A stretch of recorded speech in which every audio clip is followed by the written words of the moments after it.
अक्षय तृतीयेच्या दिवशी पितरांसाठी तर्पणविधी, पिंडदान, दानधर्म, सेवा या गोष्टी आवर्जून कराव्यात.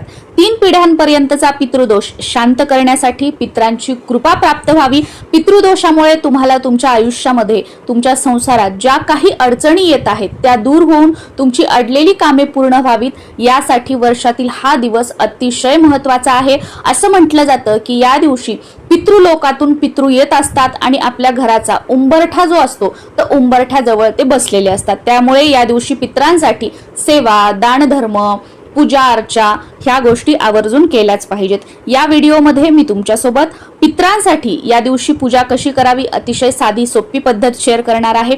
त्याचबरोबर तुमच्या मूळ घरी जरी तर्पणविधी, पिंडदान या दिवशी केलं जात असेल तरी सुद्धा तुम्ही जगाच्या पाठीवर नोकरीनिमित्त, व्यवसायानिमित्त जिथे कुठे राहत आहात तिथे तुम्ही कशा पद्धतीने सेवा करू शकता, काय दान करू शकता पितरांसाठी हेही शेअर करणार आहे. त्याचबरोबर तुम्हाला जर फक्त सासरे नसतील म्हणजे तुमचे सासरे वारलेले असतील तर तुम्ही पूजा कशी करायची, तुमच्या जर सासूबाई वारलेल्या असतील तर पूजा कशी करायची, किंवा तुम्हाला सासूबाई आणि सासरे दोघेही नाहीयेत तर पूजा कशी करायची, किंवा तुम्हाला सासू सासरे दोघेही आहेत मग त्यांनी त्यांच्या सासू सासऱ्यांची किंवा 3 पिढ्यापर्यंतच्या पितरांची पूजा कशी करायची अशी सगळी माहिती आणि तितक्याच सोप्या पद्धतीने मी तुमच्यासोबत शेअर करणार आहे. नमस्कार सर्वांना, मी प्रांजली. यंदा 2026 मध्ये 19 एप्रिल वार रविवार या दिवशी अक्षय तृतीया आलेली आहे आणि अक्षय तृतीयेच्या दिवशी माता लक्ष्मी, भगवान विष्णू यांचं एकत्रित पूजन सुद्धा केलं जातं. यांचं एकत्रित पूजन करण्याचा सुद्धा शुभ मुहूर्त असतो, तो वेगळा असतो.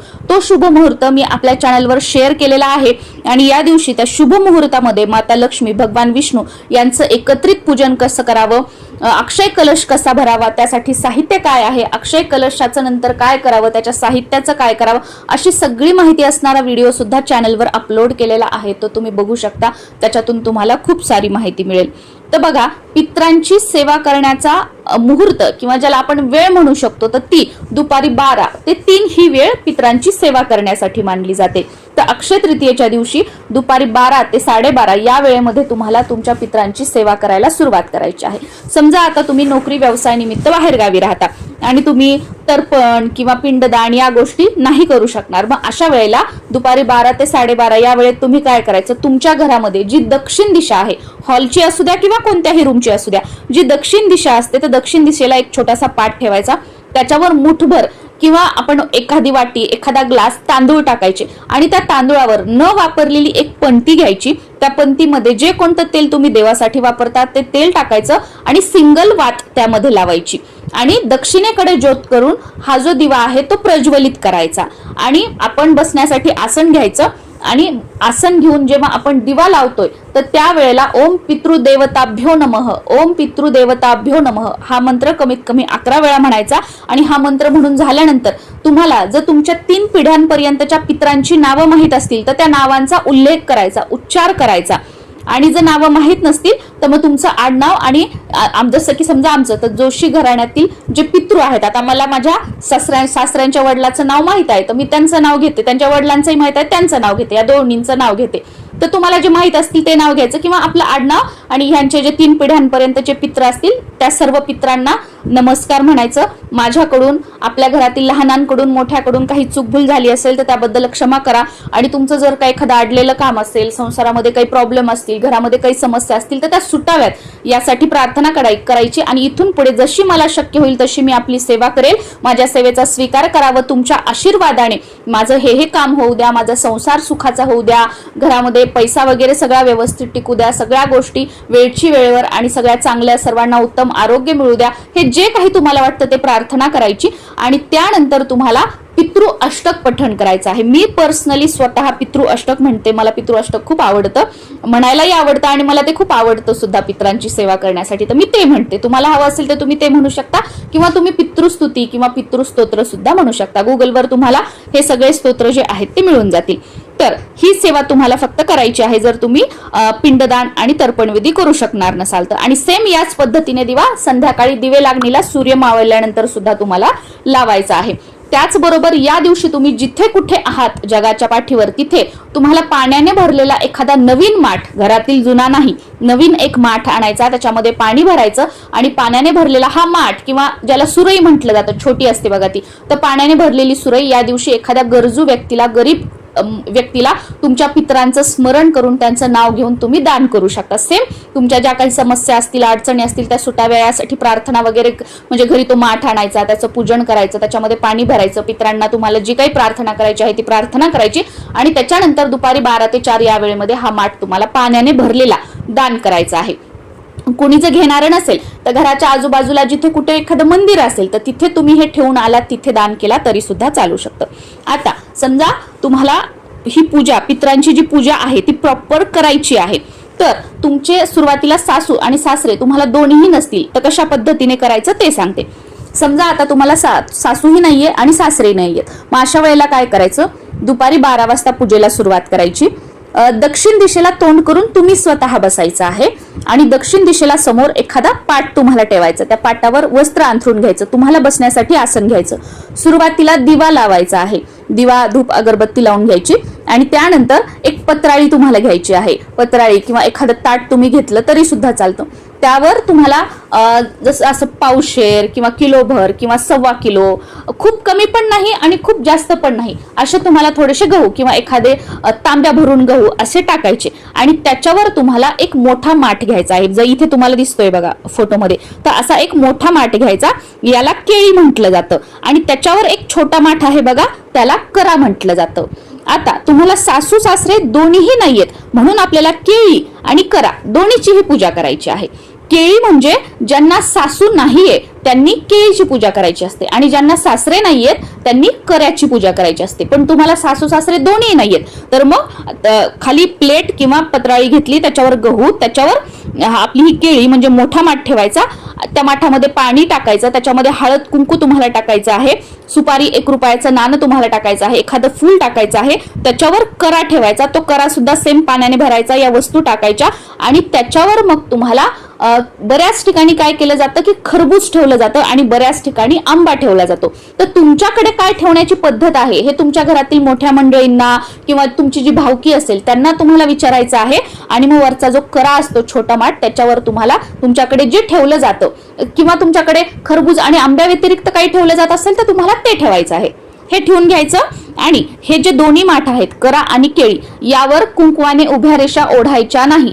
ही आपण पितरांची पूजा करत आहोत म्हणून ह्या करा आणि केळीवर आपल्याला चंदनाने वरून खाली रेषा ओढायच्या आहेत. आपण बघा कलश मांडणी वगैरे करताना, पूजा करताना जेव्हा आपण कलश वगैरे भरतो त्यावेळेला आपण कुंकवाने खालून वरती रेषा ओढतो, पण ही पितरांची सेवा आहे म्हणून वरून खाली चंदनाने 5 रेषा ओढून घ्यायच्या आहेत दोन्ही ह्याच्यावर. आणि जो कलावा धागा असतो तर त्याने 3 वेळा ह्या कराला आणि केळीला गुंडाळून घ्यायचा आहे, 3 वेळाच धागा गुंडाळायचा, कारण ही आपण पितरांची पूजा करत आहोत. आणि तुमच्याकडे जर आंब्याची पाने, आंब्याचा डहाळा जर ठेवण्याची पद्धत असेल तर तुम्हाला आंब्याचा डहाळा सुद्धा या माठामध्ये किंवा या करा केळीमध्ये ठेवायचा आहे. तुमच्याकडे पद्धत नसेल तर ठेवायचं नाहीये. तर या पद्धतीने साधी सोपी ही पूजा मांडणी जर सासू सासरे दोन्ही नसतील तर करायची आहे आणि यांचं पूजन वगैरे सगळं करून घ्यायचं. या दिवशी पूर्णावरणाचा स्वयंपाक केला जातो, आंब्याचा रस बनवला जातो. अक्षय तृतीयापासूनच बऱ्याच जणांकडे आंबे खायला सुरुवात केली जाते. तर जो तुम्ही नैवेद्य बनवलेला असेल तो नैवेद्य दाखवायचा. तुमच्या पितरांचे, तुमच्या सासू-सासऱ्यांचे तुमच्याकडे फोटो असतील तर याच्या मागे तुम्ही फोटो सुद्धा ठेवू शकता. फोटो स्वच्छ पुसून घ्यायचे, त्यांना हार फुलं सगळं ते अर्पण करायचं आहे, धूपदीप दाखवायची, नैवेद्य दाखवून घ्यायचा. ही झाली आपली साधी सोपी पूजा. आणि त्याच्यानंतर मग तुम्हाला आगारी द्यायची आहे. आगारीसाठी काय करायचं, तुमच्याकडे हवन पात्र असेल तर ते घ्यायचं किंवा मग तुम्ही कशामध्ये नवरात्रीमध्ये वगैरे हवन पेटवता किंवा स्पेशली तुमच्याकडे अक्षय तृतीयासाठी एखादं हवन पात्र असेल तर ते घ्यायचं.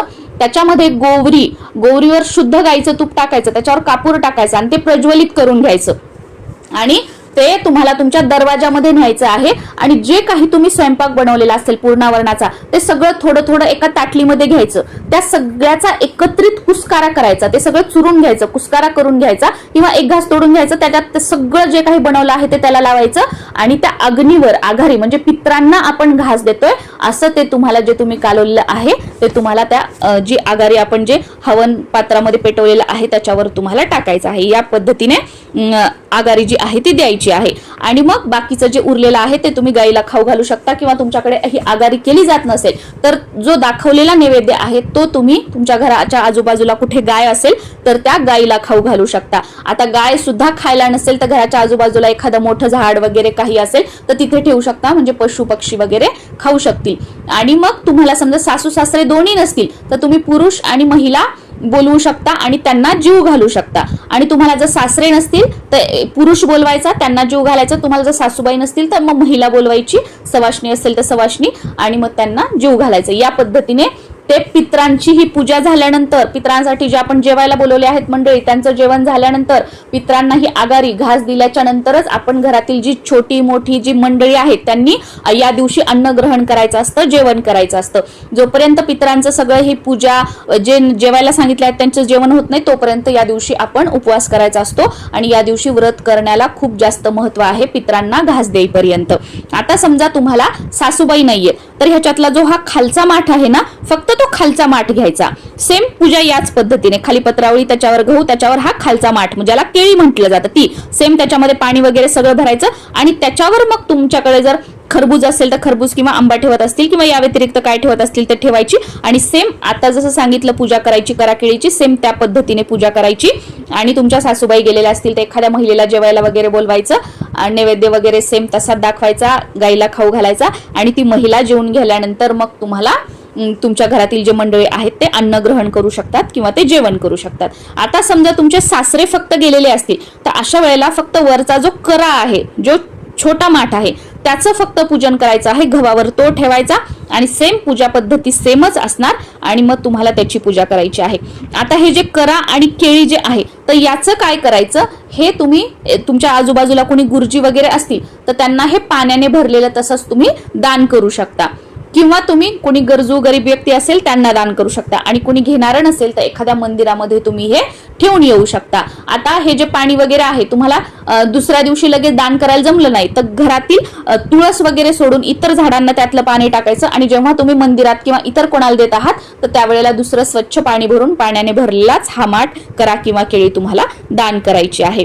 आणि अक्षय तृतीयेच्या दिवशी पितरांसाठी दान करण्याला सुद्धा खूप जास्त महत्व आहे. तर या दिवशी हा करा केळी सोडून दुसरा एक माठ तुम्ही विकत आणू शकता आणि तो माठ पाण्याने भरून तुम्हाला पितरांचं स्मरण करून दान करायचं आहे. सुरुवातीला त्याची प्रोसेस मी सांगितलेली आहे.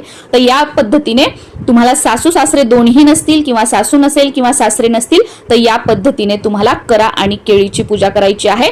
सासू नसेल तर केळीची पूजा करायची, सासरे नसतील तर कराची पूजा करायची, आणि सासू सासरे दोन्ही नसतील तर केळी आणि करा या दोन्हीचंही पूजन करायचं आहे. दुसऱ्या दिवशी हे जे खालचे गहू आहेत ते तुम्ही दान करू शकता, एखाद्या मंदिरामध्ये ठेवू शकता किंवा तुम्ही गाईला वगैरे खाऊ घालू शकता किंवा तुम्ही पक्ष्यांना सुद्धा टाकू शकता. आणि जे फुलं वगैरे आहे हे सगळं निर्माल्यामध्ये टाकायचं आहे.